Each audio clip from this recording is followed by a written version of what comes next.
சத்திய வசனத்தில் உண்மையான ஜெபம் பகுதி 2 பார்ப்போம். தனி ஜெபத்திற்கும் பொது ஜெபத்திற்கும் உள்ள மாறுபாட்டை விளக்குவதற்கு நான் ஒருவேளை அநேக வார்த்தைகளை பயன்படுத்தலாம். இருதயத்தில் இருந்து செய்யும் ஜெபத்திற்கும் சத்தமாக ஜெபிக்கும் ஜெபத்திற்கும் உள்ள வேறுபாட்டையும் நான் கூறலாம்.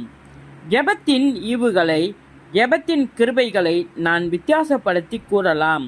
ஆனால் ஜெபத்தை விளக்க நான் தெரிந்து கொண்ட ஒரே காரியம் ஜெபத்தின் மையமாகிய இருதயம் எப்படி இருக்கிறது என்பதுதான். நாம் இரு கரங்களையும் உயர்த்தலாம், கண்களை உயர்த்தலாம், சத்தத்தை உயர்த்தலாம். ஆனால் இருதயம் சீராக இல்லை என்றால் அவைகள் எல்லாம் பயனற்றவைகளே. வேதம் நமக்கு போதிப்பதை நாம் நடைமுறைப்படுத்தி கொள்ள வேண்டும், கற்றுக்கொள்ள வேண்டும்.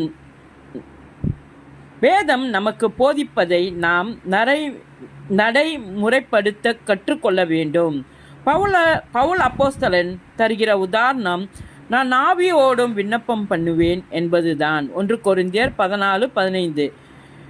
ஆகவே உண்மையான ஜெபம் என்ன என்பதை நான் முதலாவது சொல்லுகிறேன். இரண்டாவது, பரிசுத்த ஆவியோடு என்ன ஜெபிப்பது. மூன்றாவது, ஆவியோடும் கருத்தோடும் என்ன ஜெபிப்பது.